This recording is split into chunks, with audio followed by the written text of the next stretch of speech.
So, friend of the channel is back with another FNAF video. Last time we talked about have we been wrong about Charlie, Charlotte, the puppet slash marionette, and connecting them to the mimic. No. And now we are talking about Elizabeth Afton slash Circus Baby, the other important daughter in the series. So here we go.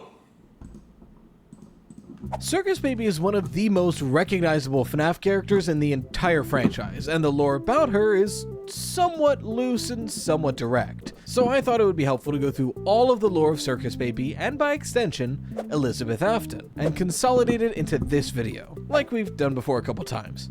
Slices, put on your aprons, and let's make ourselves a theory. I usually think it makes the most sense to start with the explanation of the character in lore, and then move on to every game where we get evidence of that character, so you know why they exist, and how we know they exist, and then we go over all the information about them. But lucky for us, everything besides the name of the spirit inside Circus Baby is told to us in her introductory game. Understandable, since Circus Baby is arguably the main character of the game she's introduced in, but we hear a lot about Circus. Is she? Is she the main character of Sister Location? Or is it Ennard? Right? I would say, at least in my opinion, Ennard is the main character of Sister Location.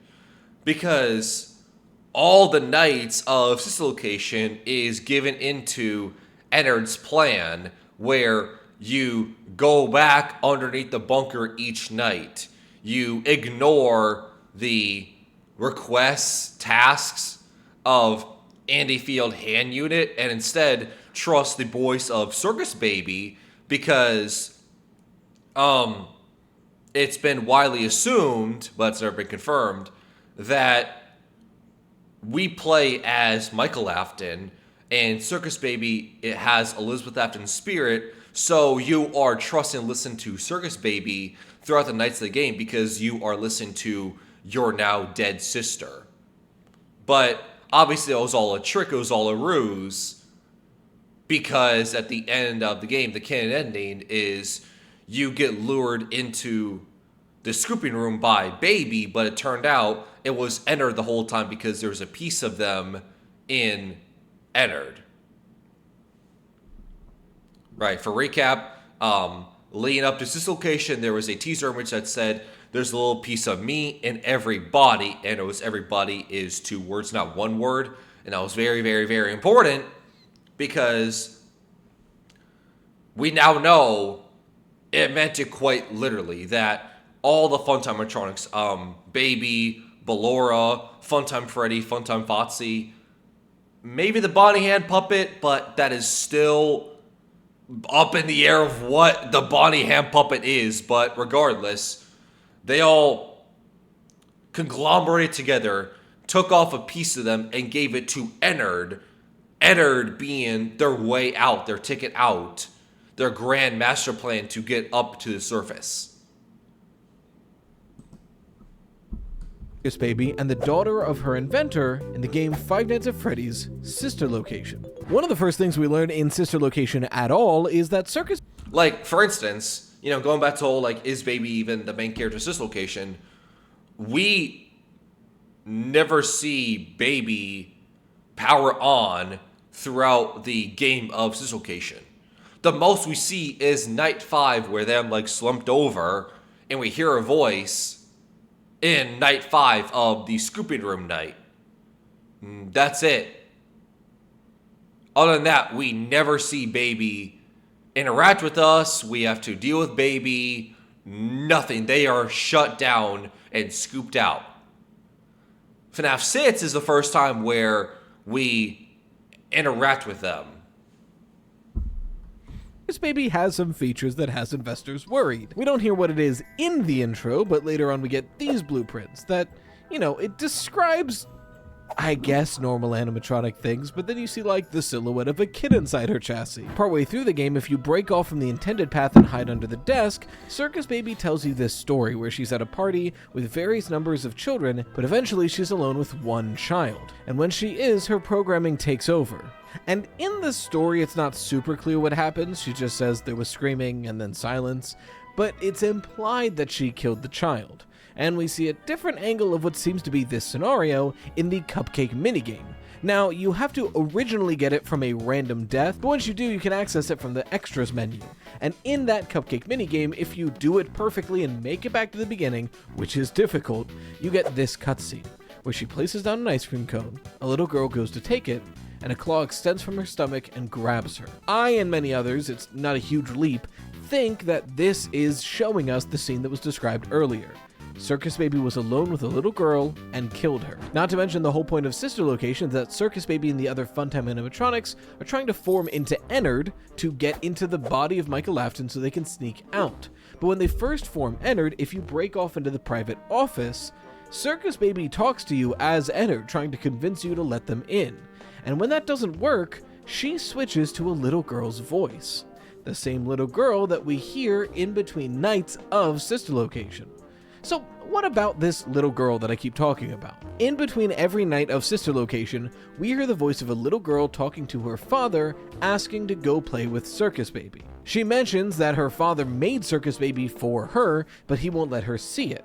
And eventually on the last night, we hear that she sneaks away from her father and goes to see Circus Baby alone.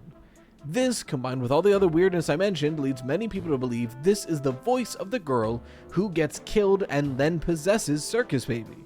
The possession is speculation, but one of the key pieces of evidence... I mean, I feel like it's already confirmed. We know Elizabeth Afton exists, and again, I would say this is a perfect frame drop, is you can see right here, Circus Baby has blue eyes, and we know the little girl who, gets killed in this minigame has green eyes. Now, every single iteration we've seen a baby after this moment in FNAF 6, in FNAF 7 Ultimate Custom Night, FNAF VR Help Wanted. I'm pretty sure that's all of them. Maybe FNAF AR they were in there, but I don't remember. And hey, FNAF AR doesn't even exist anymore, so do we even talk about it? But regardless, those three. Every iteration after that, baby has green eyes. So you start with blue eyes, they kill a girl with green eyes, and then every iteration after that, they all coincidentally now have green eyes. Either it's a change of a contact lens, or it is because the green eye girl is now inside baby, is now being possessed by her. No, in this series, what is more logical? And no, I'm not doing the Sit 7 wave in motion. But what seems more logical? I'll let you answer that. Is that in the 8-bit minigame before Circus Baby kills the little girl, she has blue eyes, and the little girl has green. But in every iteration of Circus Baby since then, Circus Baby has green eyes. And I promise you, I have not seen this video since. I did not know that was going to be brought up word for word of what I just said. I did not see this video. I've been consumed by this series for over a decade. Can you blame me?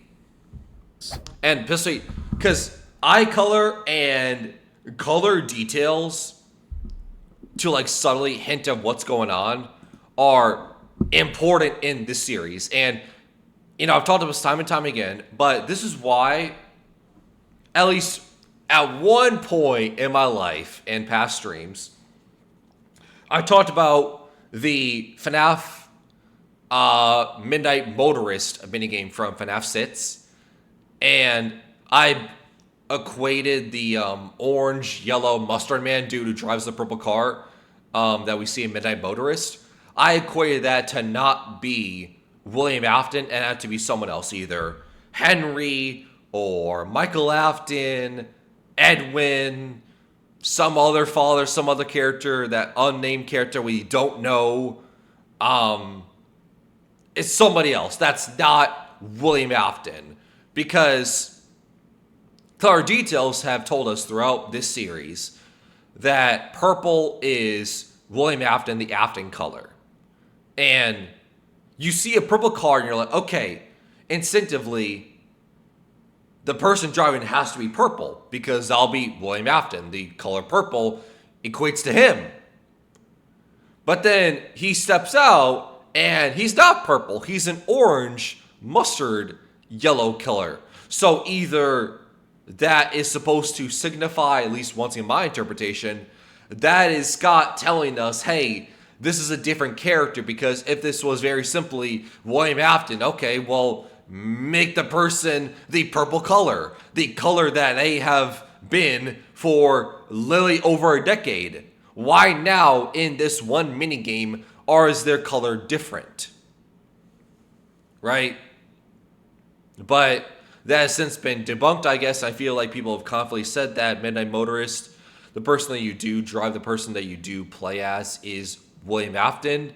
But color details have been important, at least at one point in the series, where color details matter a lot.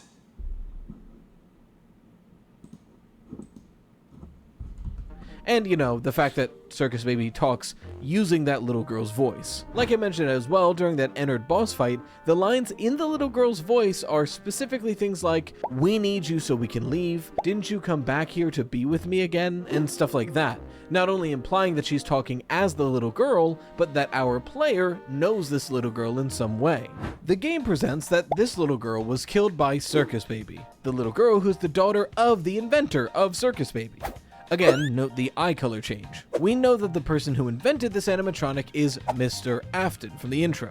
Obviously William Afton from context outside of this game. So this is Afton's daughter. Now as far as sister location goes, this is all we get about Afton's daughter and Circus Baby. But again, it's important to note that at the end of sister location, In the games wise, I think so. Because I could be wrong, but I want to say Elizabeth Afton gets way more attention and way more stuff to do in the books, especially the Fazbear Frights books. So much so, like, they're the big bad, they're the final boss. They are stronger than William Afton. Circus Baby and all the other Phantom animatronics have turned into Ennard, entered Michael's body, left the bunker, and then left Michael's body into the sewers. This is a first for our little character study mini-series, but we're going to source something that's not a game or a book. In fact, we're sourcing source code. Man.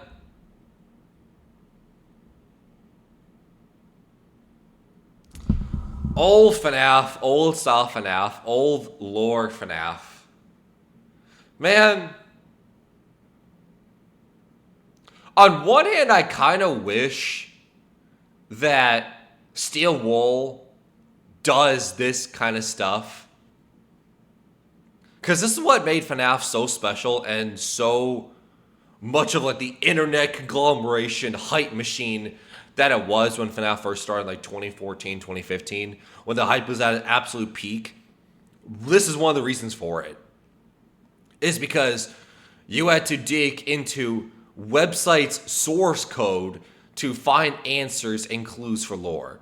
Like, for instance, leading up to FNAF 4, you saw not only the Tetsuo wasn't me referring to like the bite, but also there was sprinkled in the source code like 1983, 1983, 1983, 1983, showing of what year the game takes place. Obviously this is showing the animatronics in like a routine schedule where they're either booked for a private party, in maintenance, out of service. So you can see like Baby is available for Monday. They are booked for Tuesday, available for Wednesday, booked for Thursday. Let's see, who else is here?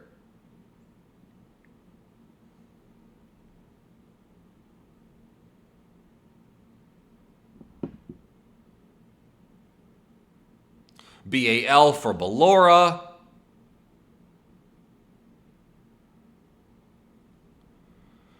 Funtime, FTF is Funtime Freddy.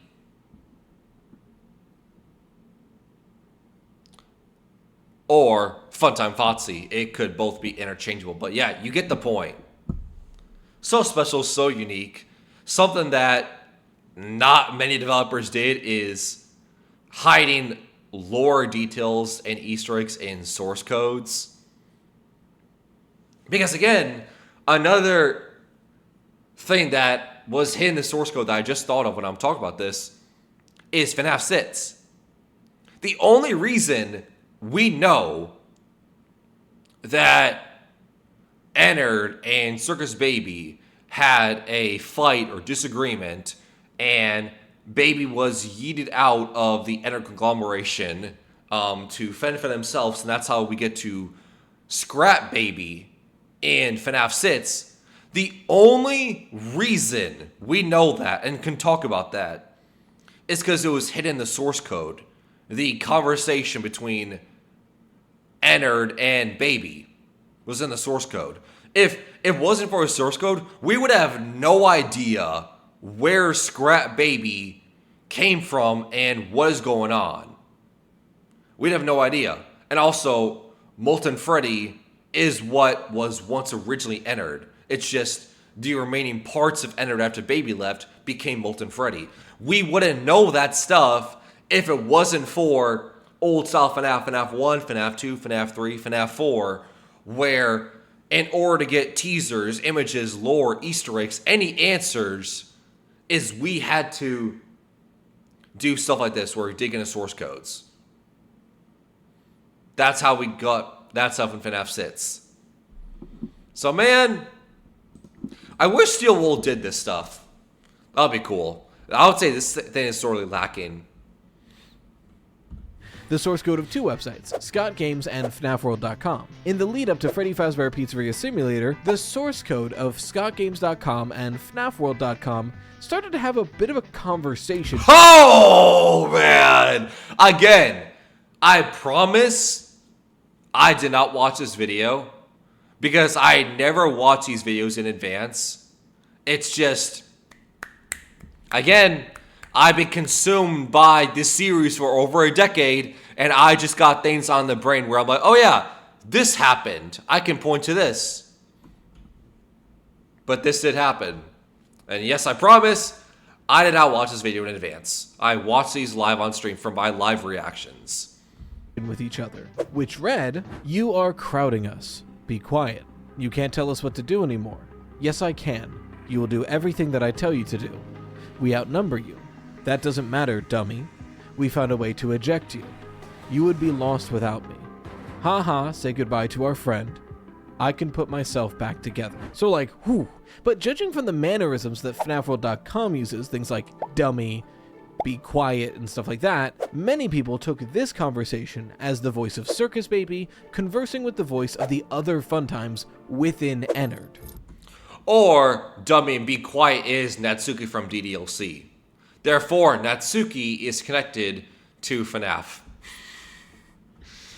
Just imagine.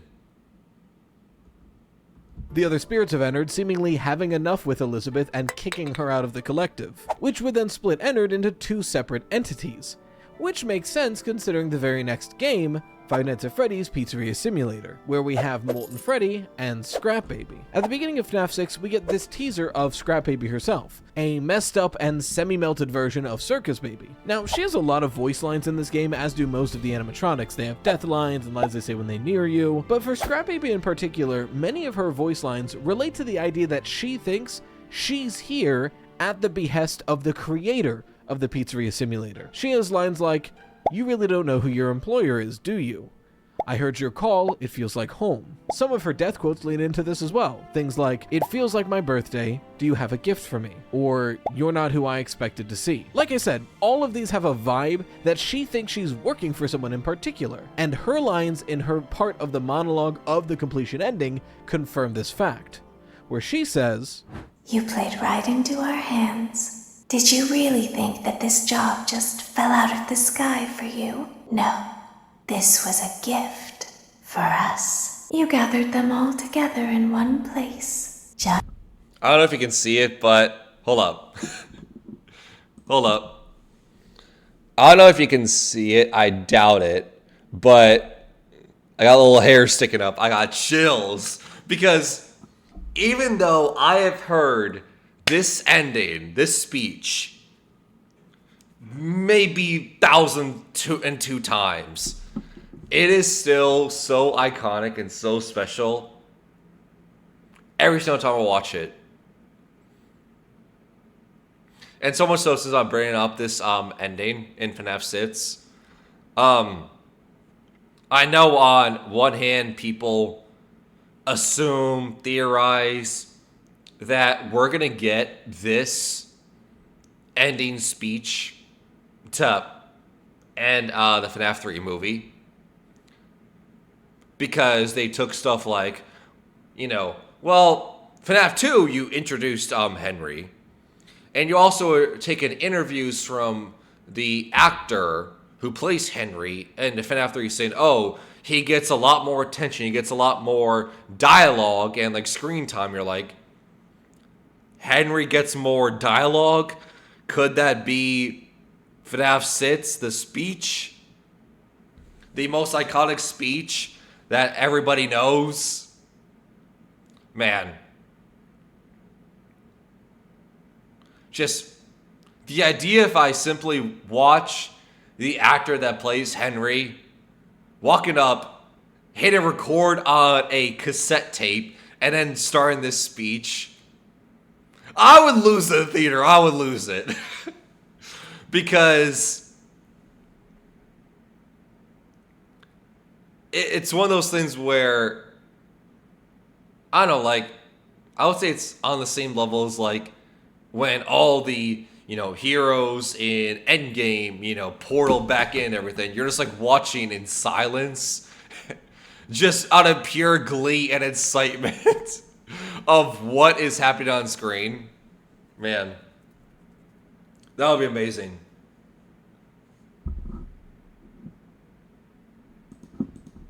But it's also one of those things where I'm not confirming it, I'm not guaranteeing it, and I'm not even going into the FNAF 3 movie expecting the FNAF 6 speech to happen.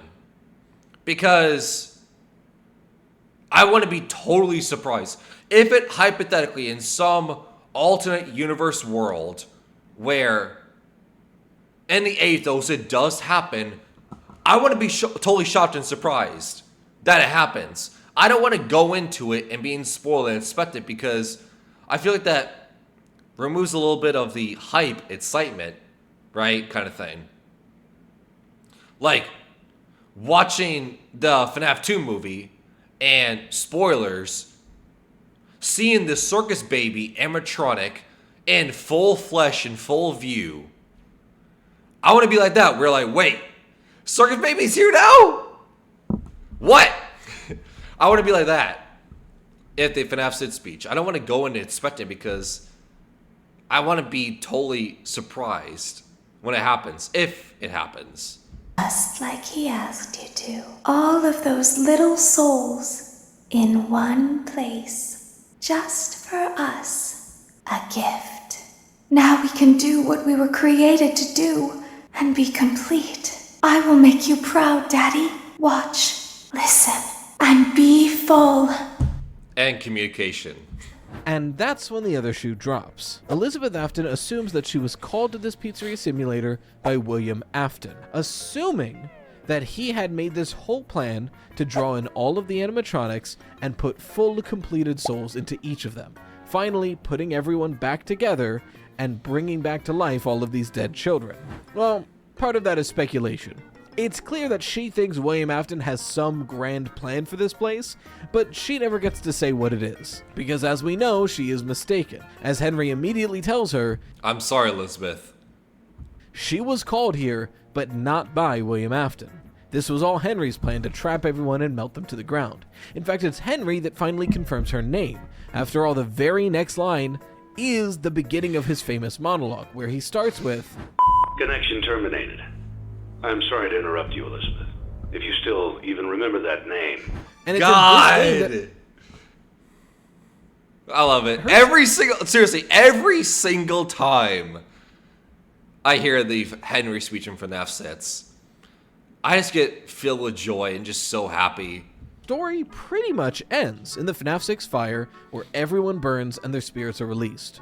Now that's Circus Baby's and Elizabeth Afton's major story arc within the games, which is admittedly just 2 games. But there are references to her as a person and character throughout the rest of the franchise. In FNAF 4, there's a bedroom that we never see anybody living in, but it does have a picture of a pink flower, there's mangle on the floor, it's considered girlier, so many people assume that this is Afton's daughter's room, this is Elizabeth's room. And that does make sense, but we never see her in these cutscenes, so take it as you will. I mentioned it before, but some folks think that in the Ultimate Custom Night cutscenes, Bear of Vengeance, that Mangle is supposed to represent Elizabeth Afton. Because in these cutscenes, Freddy would be the crying child, Foxy would be Michael Afton, and the girlier thing that helps him would be Elizabeth Afton.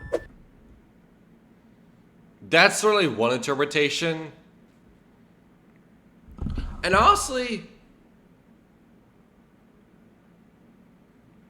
it fits cleaner, it fits better, because I know for the longest time that anime cutscenes, people believe that the Freddy is Henry and Foxy is William Afton, because, Freddy's whole goal is, stopping the Fox. But the Fox keeps getting away right out of his grasp. Right as he's about to catch him and stop him, the Fox gets away again.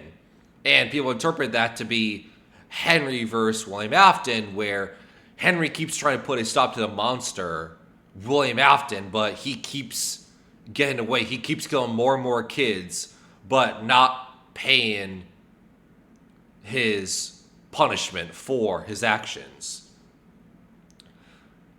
Right, and that fits clean, but then you get into Mangle, where it's like, who's Mangle then? That doesn't fit cleanly. Like, unless Mangle's meant to be Michael Afton, because Foxes, they kind of look alike with Fox and Mangle, and we know that William Afton and Michael Afton, they look similar. So much so they've been confused for one another, especially Michael Afton. So maybe that's Michael Afton, but that is speculation at best, So, I don't know. Or maybe there's a third iteration that I'm not even considering, but what iteration works best? Is it the 3 Afton children? Is it William, Henry, and maybe Michael Afton? Hell, maybe now that we've seen Secret the Mimic, maybe one of them is Edwin, because Edwin is the sole originator of everything and had everything stolen from him. So maybe Edwin is tied to this cutscene in some way. This would be implying that Elizabeth Afton took part in the bullying of the crying child, but again, that's all speculation. It's also, extraneous information. I would say it also wouldn't fit cleanly if Elizabeth Afton took part in it, because, we've always assumed that empty bedroom, the girl's room, again, we assume it to be a girl's bedroom from the details just mentioned with the flower and the pink stuff around. But hey, it's 2026. People can like any colors they want. It's fine. All about equality here. But people assume that bedroom to be empty because Elizabeth Afton's dead. They had their comeuppance with baby already. That's why the bedroom is empty, is because they're already dead. So how would they go about bullying the younger brother if they're already dead? And not only that, but they are underneath the FNAF 4 house in the Dislocation bunker. They're already taken up by Circus Baby. So how would they help with the bullying? I don't know. But then again, it's also one of those things where we're getting back to the death order of what comes first. Is it the FNAF 4 Crown Child, or is it Elizabeth? And to me, I've always assumed Elizabeth has to come before the FNAF 4 Crying Child, because it would explain, once again, the empty bedroom. It would also explain why the FNAF 4 Crying Child is scared of the animatronics, because he has, plushies of the original Core 4. He watches the Fredbear and Friends TV show from 1983, right? So he's clearly a fan and is exposed to the franchise and the characters, but each night we play as him, he's miserable in the pizza, and we don't know why. But then you think about it, it's like, well, why is he miserable? Oh, perhaps he's miserable because he just saw his sister get killed by one of the animatronics. I mean, that would traumatize, that would scare any child. And not only that, but I've shown this in past streams, if you look at the design of Fredbear from FNAF 4, you see on the stomach belly region, you see like rips and tears in like the chest with like a bunch of like teeth. So, a stomach mouth per se. And how does Elizabeth Afton die? They get close to one of the animatronics, their baby's stomach hatch opens, and a claw comes out and grabs them and kills them. And now you see the FNAF 4 Crying Child being scared of the animatronics, and then you have someone like Fredbear with the stomach mouth.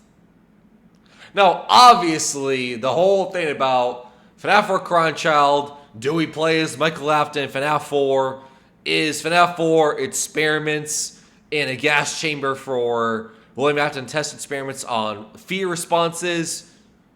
Obviously, that is part of it for some reason. That is a whole new can of worms I'm not diving into. But I'm just going off of, again, it's the same thing with the color details I was saying earlier in this video. Subtle details can point to a lot. Why else would the bedroom be empty? Why would there be like a stomach mouth of Fredbear unless a child saw something like a mouth opening and killing a child? At least that's how a child would interpret that event. Tells us about their dynamic, not necessarily why she died. And for a while, that was all the major references to Circus Baby or Elizabeth Afton, until most recently with Help Wanted 2. Help Wanted 2 has a significant portion of its gameplay dedicated to Sister Location. Now, part of this might be because Sister Location was sorely absent from the majority of Help Wanted 1, but it's notable that the end of this Sister Location section is sort of a boss fight with Circus Baby. You have to do different minigames and protect yourself from her. Meanwhile, she taunts you and even says the line throughout the game, "What makes you so special?" Until eventually you beat her, she extends an ice cream to you, and you take it and survive. Look, on the surface, this isn't incredibly notable for lore. She doesn't necessarily do anything here, but it's weird, right? Like, I would be remiss to not bring this up. You could argue, sure, the Help Wanted games are just compilations of older games, so it makes sense, but one, this never happened in Sister Location, and two, Help Wanted 1 is a compilation. Help Wanted 2 is mostly original things, except for Sister Location. So it's just strange. And that's pretty... Help Wanted 1 is also some original things, like the parts and service minigame where you repair the animatronics, the vent repair minigame, that's terrifying. There's old stuff that is remastered, but also new stuff. Pretty much everything. Granted, Elizabeth Afton does show up in the novels, and Circus Baby shows up in not only the movie, but very prominently in the Silver Eyes novel trilogy. But they aren't super related to the games, and in both the novel trilogy and the movie is a whole new can of worms because, again, Baby has always been connected with Elizabeth Afton. But in the movie, again, spoilers, I guess, Vanessa is in like this like nightmare hallucinogenic sequence where it like she's being chased by her father, the goat, Bethy Lillard, William Afton, and she goes into a room and constantly switches between, adult Vanessa and like child Vanessa. And then she looks up and she sees a giant 10, 11, 12 foot Circus Baby animatronic. And it's awesome because we got to see Circus Baby. And it's annoying because it feels very complicated, very confusing. Why is she here? And it gets to my whole problem of I wish there's more than 3 movies because the amount of sister location nods, it feels like you need a sister location movie. But there's supposed to be a trilogy. There's one more, but that's beside the point. But you see Circus Baby power up and their eyes turn and look towards Vanessa. And it's like, wait. Vanessa is tied to Vanny, the bunny rabbit from Security Breach. But then you have this scene where it's Baby powering up and looking to Vanessa. And then obviously at the end of the FNAF 2 movie, Charlotte possesses Vanessa. So Charlotte's possessing Vanessa. There's nods to Baby, but Vanessa's been tied to Vanny. So is she the new Charlotte? Is she still tied to Vanny? Is she tied to Circus Baby because that scene? Who is Vanessa supposed to be in FNAF 3? That, to me, is one of the biggest question marks, and I'm excited to see what happens. But to me, I don't see the biggest issue with Baby being there from like a storytelling standpoint because it's still consistent with Baby is tied to Afton's daughter, right? Unless FNAF 3 comes out, there is an Elizabeth. The story B is still the same, where you have a daughter by William Afton being connected to Circus Baby. Obviously, the names are different. And plus, if we really, really want to get into thick of it for a second, people believe that Vanessa and Vanny are 2 separate people entirely. Vanny is its own person, so you also have a way for it to be Vanny to exist and also Circus Baby to exist, while also Vanessa becoming Circus Baby. You can still have Vanny because there's an interpretation out there, words, that Vanny is not Vanessa. They're own 2 different people. And the movie, they are taken in very different directions from the games, so they're not that relevant or important to the game lore of Elizabeth Afton and Circus Baby. Besides, with the game information we have, there's already a pretty clear timeline here. I basically already said the timeline just listing out the evidence. It's genuinely impressive that a character who realistically only shows up in 2 of the games of the franchise has this clear of a timeline attached to them. Meanwhile, a character like Michael Afton's in basically every FNAF game, and who knows what the hell he's doing. Regardless, here's the timeline, I think, of Elizabeth Afton. William Afton was working on the Circus Baby's Pizza World front, a restaurant filled with fun-time animatronics that were built perfectly to kidnap children. They could distract parents, lure in children, capture them, and bring them to the bunker to extract their remnant or do whatever William was planning. Again, why? Why does William Afton make animatronics with the sole purpose of luring and capturing kids? Because we know that his plan for the Funtime animatronics is to lure as many kids as possible, scoop out their bodies, their souls, their remnant, something, harness it, and then get injected into William Afton as like remnant to lead to his goal of immortality. But like, why? What causes you to think, yeah, I'm going to kill kids and that will somehow lead to my grand plan of immortality? Like, how do you get there? It doesn't make sense. Like, how you get there.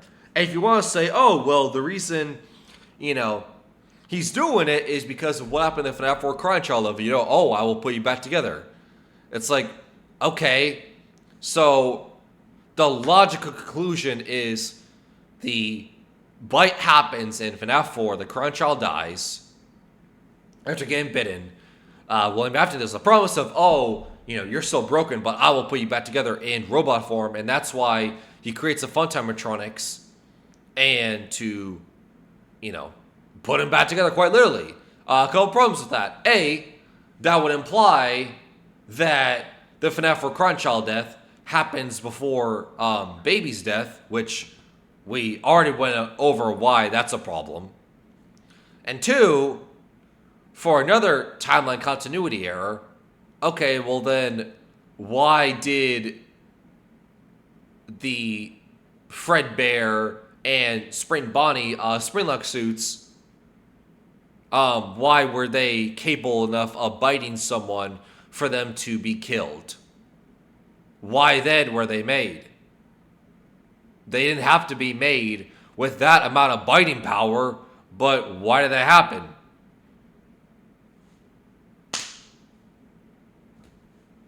Why?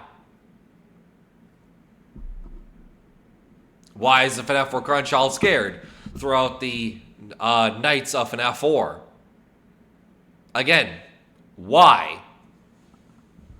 Meaning, Baby has to come before FNAF 4. And if that's the case, then the Funtime Electronics were made early. But then, if they were made early, why then, I'm going to bring this up again, why were they then made with the goal of immortality, harnessing Remnant, capturing luring kids? Why? If it's so early in the timeline, why? But in the lead up to it, he told his daughter, Elizabeth Afton, and maybe the other members of the family, that he built the Funtimes in reference to them. And Circus Baby, the star of the show, was in reference to Elizabeth. But he warned her never to play with Elizabeth alone, or never to go close to the robot at all. Not telling her that the reason was if she got too close, it would attempt to kidnap her. But Elizabeth Afton was infatuated. I mean, her father barely pays attention to her, and suddenly he's made a 10-foot-tall gift for her? Of course she's going to want to play with it. And she does get alone with Circus Baby, and just as she does, an ice cream is offered. But when she goes to take it, Circus Baby's programming kicks in, and it attempts to kidnap Elizabeth Afton, messily and sloppily, in a way that ends up killing her. Such a resounding embarrassment and failure for William Afton leads him to cancel the entire project a day before it was meant to come out, taking it all to the Circus Baby party and rental, and never opening Pizza World. But Elizabeth Afton's spirit... That was such... Hold up. If you were not here in FNAF 4, FNAF 5 leading up to this location, if you were not here in this era of FNAF, because it feels so long ago, you just had to have been there of why this image of why I'm pausing, why I'm highlighting it. Hold up, you should be able to see my mouse. Let me see. Properties. Yeah, you should be able to see my mouse. Hello. Yeah. Oh, sorry. Okay, I hope that put it back together. But yeah, the reason why I'm highlighting it is you just had to be there because this was another troll by Goodman Scott, because I've said this time and time again that in the early days of FNAF, FNAF 1, FNAF 2, FNAF 3, every month or two, a game would get released. But then between FNAF 4 and FNAF 5's dislocation, there was a longer gap of several months, maybe close to a year between FNAF 4 and FNAF 5's dislocation coming out. There was a lot longer of a gap because in that time frame, that is when the original trilogy of books came out, while also working on dislocation. Well, in lead up to Sis Location, since it's been a lot longer since the typical FNAF games are coming out every few months, people got impatient and people started, digging into the makeup of Sis Location. They started leaking stuff on the internet that got a lot of traction on the internet of spoiling things. So Scott posted this image on Scott Games' website, and all you saw was just a black box, a black image, and all you saw was the white text, canceled due to leaks. That was it. And everyone was freaking out because, oh my god, you guys ruined it! Like, we were supposed to get a new FNAF game, but because people were impatient, because everyone has to have things now, they can't be patient, them leaking, endings and twists on the internet for the world to see. Scott was upset that people leak stuff, so hey, canceled due to leaks. The game's been canceled.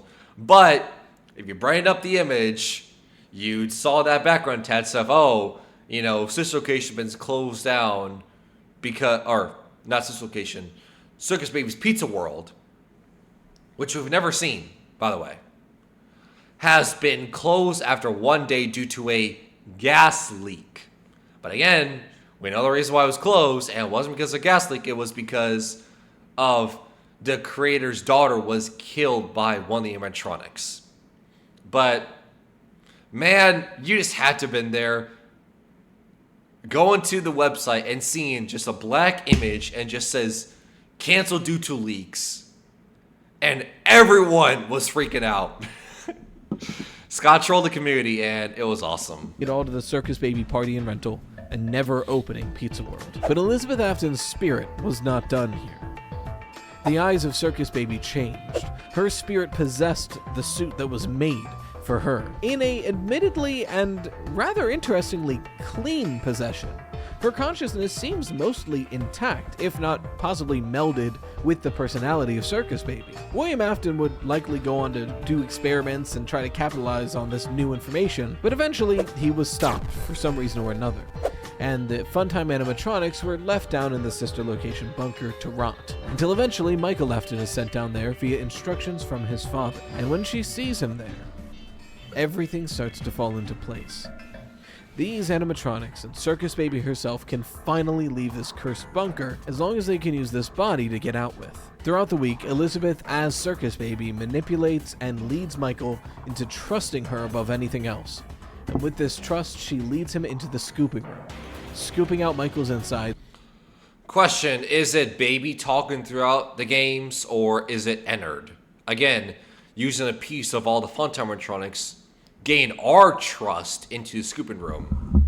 Because we see, before the scooping incident happens, we hear the same voice of Circus Baby, and we see Ennard standing outside the scooping room, and they say like, oh, Funtime Frey's already been here, Bellora's already been here, Circus Baby has already been here, but it's the same voice the entire time, being like, wait, Circus Baby's already being scooped. How are they talking to us? And then you see Ennard standing outside being like, wait, has Ennard been talking to us the whole time? I don't know, maybe that's a nitpick. And having Ennard enter the body. They're able to use the skin suit to leave the bunker and finally get out of this hell that they've been stuck in, but only for a short time. The skin suit rots rather quickly, and they have to escape to the sewers. It's during this time that, at an unknown point, the other spirits of the Funtime animatronics and Elizabeth have a falling out, disagreeing on what they should do. Elizabeth is certain that William Afton has a plan to make all of them fixed and better, but the others don't believe her. They split off and go their separate ways. This forms Scrap Baby, the new version that Elizabeth is possessing, and it's as Scrap Baby that she finally hears the call she's been searching for, and she seeks it out. Finally finding her father's plan, the one that will make everything right, it will make all of this worth it, it'll basically be like being born anew. And once she gets there, she finds out that she's mistaken. It wasn't her father's call, but her father's old partner, Henry Emily. It was a call to draw everyone in, melt down their suits, and allow their spirits to rest. And as far as we're aware, it's in this moment that Elizabeth Afton finally finds peace. I didn't mention this in the Crying Child's video, but I find it pertinent to mention now. One of the FNAF World endings shows this image, and I like to think that this image is showing us one thing that only happens after FNAF 6 and FNAF World. Michael Afton, Elizabeth Afton, and the Crying Child cuddled around a TV, relaxing and enjoying each other's company in the afterlife. Almost like that's a lot like the image from the ending of Princess Quest and Security Breach, where it's believed to be the 3 Afton children sitting on top of a hill eating ice cream. Because you have Vanessa, who is tied to Elizabeth Afton, and then you have Gregory, who may or may not be a robot of that for Crying Child, and then Glamrock Freddy is believed to be Michael Afton. It tracks with what we know about the afterlife of the FNAF games. After all, whenever it's described in the books or games, it's sort of described as being inside of a good memory for the rest of eternity. And what is this but being inside of a good memory with her siblings, happy? It's an ending I hope for her. And that's my timeline for Elizabeth Afton based on the evidence we have of her character, and by extension, Circus Baby. But I'd love to hear your takes in the comments below. Do you think I'm right on? Did I miss any evidence? Please let me know.